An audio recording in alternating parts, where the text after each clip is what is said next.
नमस्कार। कोविड-19 पर आधारित इस विशेष कार्यक्रम के साथ मैं नूतन। श्रोताओं, अपने इस कार्यक्रम में निरंतर हम आपको कोविड-19 से लड़ने के लिए अपनी शरीर की रोग प्रतिरोधक क्षमता को बढ़ाने की सुझाव देते रहते हैं। तो इसी क्रम में हमारे संवाददाता राघवेश पांडे ने बात की है पद्मश्री वैद्य बालेंदु प्रकाश जी से। आइए आपको सुनवाते हैं ये बातचीत। डॉक्टर साहब, मेरी जिज्ञासा यह है कि आदमी आज की तारीख में कैसे रहन सहन रखे, क्या खान पान रखे कि उसको बचाव हो सके उसका। देखिए, बॉडी में जो हेल्दी लिविंग के बारे में एवरीबॉडी सेज कि 8 घंटे की नींद रात को होनी चाहिए। सुबह उठ के आदमी अच्छी नींद लेके सुबह थोड़ा सा पानी पिए और अपना हल्का सा कसरत करे और फिर उठने के 2 घंटे के अंदर संतुलित ब्रेकफास्ट करे जिसमें प्रोटीन भी होना चाहिए। आप जैसे मध्य प्रदेश में रहते हैं तो थोड़ा सा पोहा खाया, थोड़ा सा छेना खाया, क्योंकि लोग शाकाहारी है तो प्रोटीन के नाम पे ताजा छेना हो गया। और मौसम के आजकल खरबूज, तरबूजा, जो भी आड़ू, जो भी फल आ रहे हैं, इन तीनों का एक कॉम्बिनेशन खा लिया, यानी कि चाय के साथ रस के खा लिया। तो संतुलित भोजन में कार्बो आपका स्टार्च हो गया पोहा से, प्रोटीन हो गया पनीर से और विटामिन हो गया फलों से। और इन फलों को हम कोशिश करें कि हम अपने क्षेत्र में खाएं, क्योंकि जितने कार्बाइड के पके हुए फल हैं उन सबसे बॉडी के अंदर सूजन पैदा होती है और कोरोना सूजन ही पैदा करता है अंदर। तो अभी बैठ के भोपाल में जब तक आपके यहाँ के आम नहीं पके तब तक साउथ के आम ना खाएं। उत्तराखंड के संदर्भ में बात है यहाँ के श्रोताओं के लिए कि आजकल खेत में लोबिया हो गया है, लोबिया की सब्जी है, लोबिया, परवल, तोरी, लौकी, छोटा कद्दू, ये सब जो आजकल सब्जी आ रही है जो करीब 20-30 रुपए किलो बिक रही है आज के जमाने में, उन्हीं जो सस्ते, जैसे आजकल टमाटर लगे हुए हैं। अब हैरानी है कि जो मेरे खेत में टमाटर हो रहा है और जो बाजार में आ रहा है उसमें 70% विटामिन सी का फर्क। अब विटामिन सी इस बीमारी के लिए लड़ने की ताकत है। अब मैं कैसे बोलूं कि टमाटर खाओ, क्योंकि वो टमाटर है ही नहीं विटामिन सी वाला। तो जिनके पास क्यारियां हैं इस समय में जो चीजें वो हो रही है उनको आराम खूब खाएं, जो मौसम की हो रही है, जो आपके क्षेत्र में पैदा हो रही है उनको खाएं। अभी आम नहीं खाएं। डॉक्टर, मैं ये जानना चाहता कि स्थानीय उत्पादों को प्राथमिकता दी जाए, मतलब आपका कहना ये है? हाँ, खाद्य पदार्थ जो आपके सीजन के और आपके इलाके के हो। अभी जैसे बाजार आम से भरा हुआ है पर वो आम साउथ से आ रहा है, कच्चा आम है, उसमें कैल्शियम कार्बाइड डाल दिया गया और कैल्शियम कार्बाइड से सबको पता है कि बॉडी के अंदर सूजन पैदा होती है, क्योंकि वो एक जवान आम को बुढ़ा आम बना देता है। सुबह की 20 मिनट की धूप जरूर लें पीठ पर बैठ के,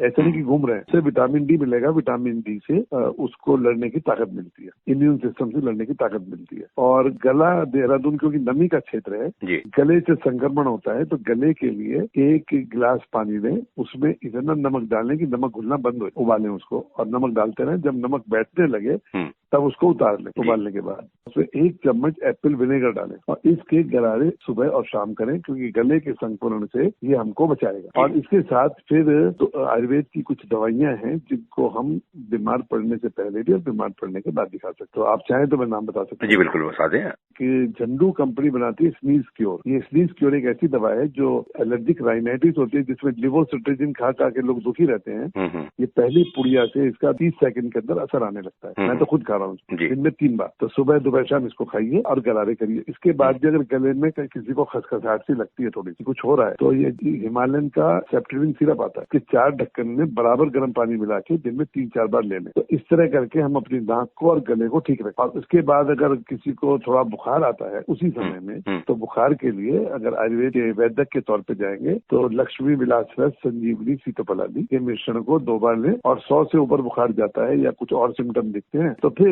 उसके साथ एक अच्छे डॉक्टर के साथ एंटीबायोटिक का कॉम्बिनेशन भी लिया जा सकता है। पर ज्यादातर 95% लोग इसी से ठीक हो जाएंगे, होगा ही नहीं उन्हें कुछ। मतलब ये कि आदमी को एहतियात बरते, पुराने जमाने की जैसे खान पान, आचार व्यवहार उसका पालन करे तो काफी कुछ चीजें बचा सकता है। मेरे जीजा अमेरिका में रहते हैं, उनकी उम्र इस समय 78 ईयर्स ओल्ड है, 80 के लपेटे में है। और वो ठीक बैठे हैं ना। अमेरिका में भी तो सारे लोग नहीं मर रहे हैं, अमेरिका में अभी भी 90+ के लोग हैं। तो जो भी आदमी अपने को तंदुरुस्त रखना चाहता है रख सकता है, क्योंकि हम 100 साल जी सकते हैं पर हर कोई 100 साल नहीं जिएगा। 100 साल जीने के लिए हर एक को एफर्ट करने पड़ते हैं। जैसे गाड़ी है, मर्सिडीज की गाड़ी है, 30 साल उसकी आयु हो सकती है, पर उसके लिए हमको उसे ठीक से चलाना, ठीक से रखना करना पड़ता है। उसी तरह शरीर को हमें ठीक से रखना पड़ता है, बैलेंस रखना पड़ता है। उसमें ये नहीं कि आयुर्वेद ही रखता है, उसमें मॉडर्न मेडिसिन के लोग, बहुत सारे डॉक्टरों को मैं जानता हूँ जो 90+ के हैं और बड़े अच्छे तंदुरुस्त जी रहे हैं। तो संतुलित भोजन, नियमित जीवनचर्या और माइक्रो न्यूट्रिएंट से अपनी बॉडी को नॉरिशमेंट करके, और यही आयुर्वेद है कि जो आयुर्वेद के हितकर है। तो अगर हम ठीक से रहते हैं, और यही आयुर्वेद के नियम है कि जो शरीर के लिए हितकर है उसको करें, जो अहितकर है उसको ना करें। भोजन बहुत अच्छा है पर मात्रा में करें, भोजन बहुत अच्छा है पर ज्यादा ना करें। तो इन सबको मिला के हम लोग काम कर सकते हैं। बाकी रही हमारी जो रसोइयां हैं, जो हमारे मसाले हैं, ये निर्विवाद सत्य है कि मसालों में मिनरल्स होते हैं और ये हमारे शरीर के लिए लाभप्रद होते हैं। तो डॉक्टर साहब ने इतनी सारी जानकारी दी, इसके लिए बहुत बहुत धन्यवाद। कैबिनेट मंत्री और शासकीय प्रवक्ता मदन कौशिक ने कहा है कि कोविड-19 के संक्रमण की रोकथाम के लिए राज्य सरकार लगातार प्रयास कर रही है। एक पत्रकार वार्ता में उन्होंने कहा कि दूसरे राज्यों से बड़ी संख्या में प्रवासी लौट रहे हैं, ऐसे में संक्रमण का खतरा बढ़ सकता है।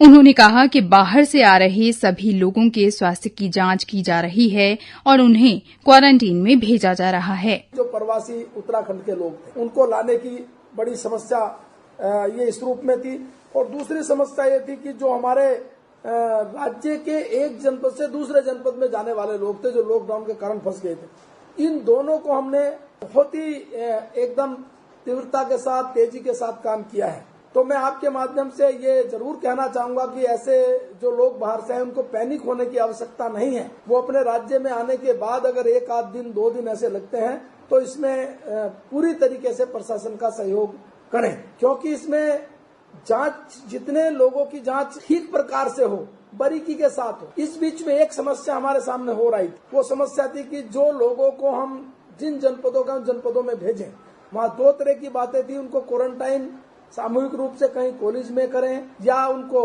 कहीं आइसोलेट करना है तो कहाँ करें। गांव में एक ऐसा वातावरण का निर्माण हुआ था कि जिसमें ऐसा लगता था कि गांव में वो लोग जाएं या ना जाएं। हम लोगों ने अभी पिछले दिनों एक शासनादेश करके ग्राम प्रधान को कोई बजट दिया है और उस बजट के माध्यम से उनको कहा कि आप इस व्यवस्था को करिए। और ये निर्णय सरकार ने पिछले दिनों लिया कि जो लोग क्वारंटाइन के लिए उस गांव में जाएंगे, यदि उनके यहाँ घर पर रहने की व्यवस्था है तो वो अपने घर पर होम क्वारंटाइन रहेंगे।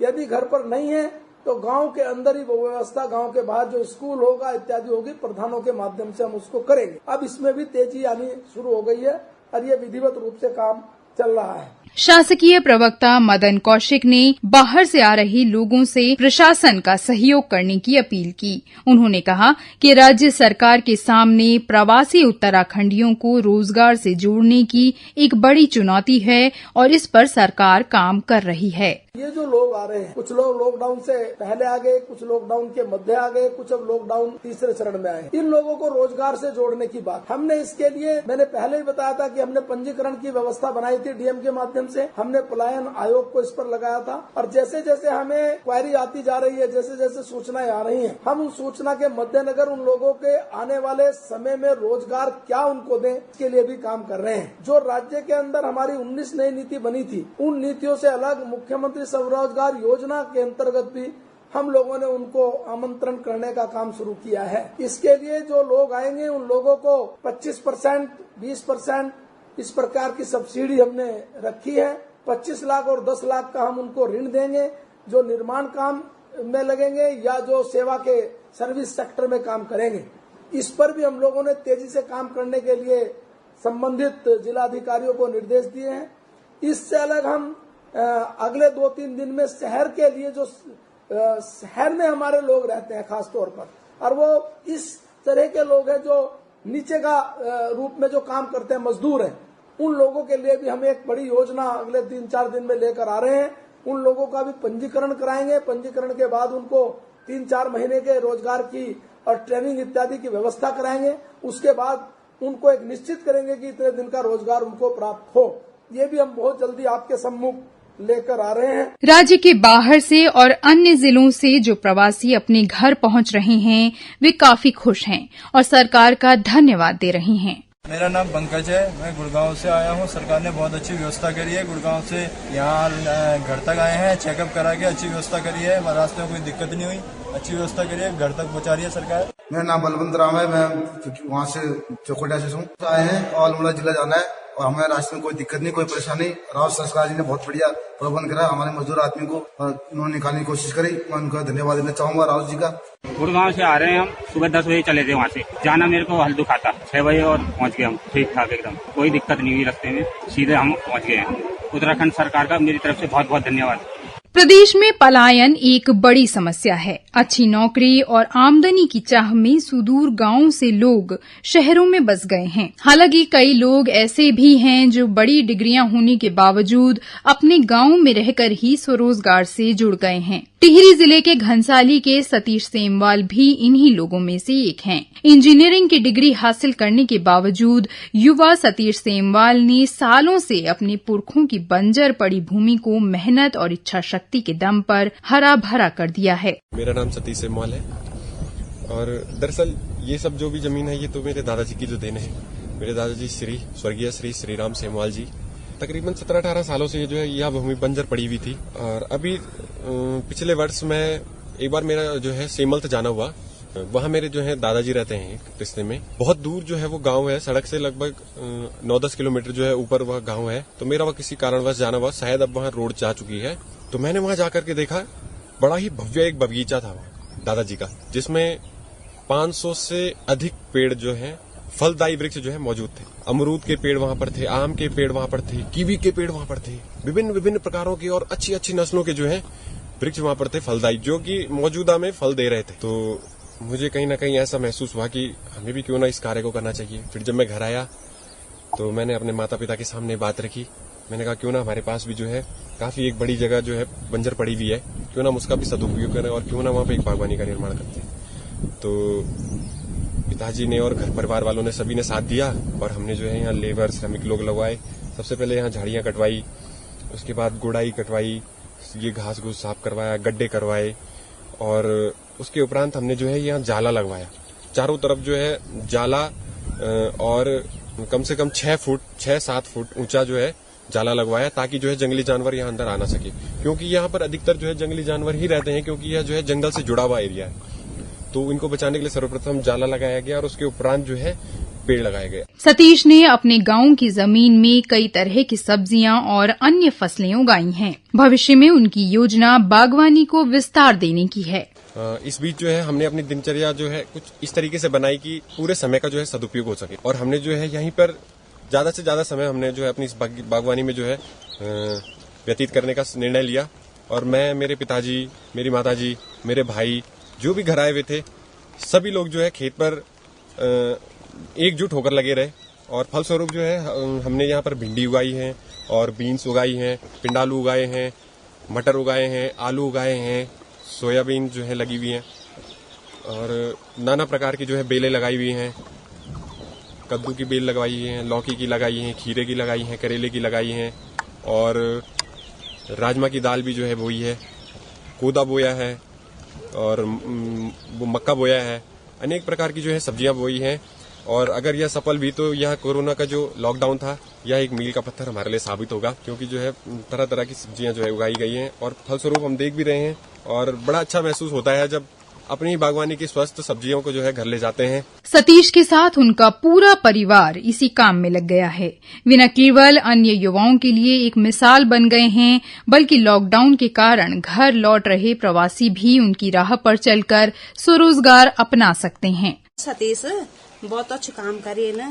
पहले बहुत जंगल था यार, झाड़ी थी, बागे डर थी, सुंगरे डर थी, सबको डर था ना, हम लोगों को डर भी थी।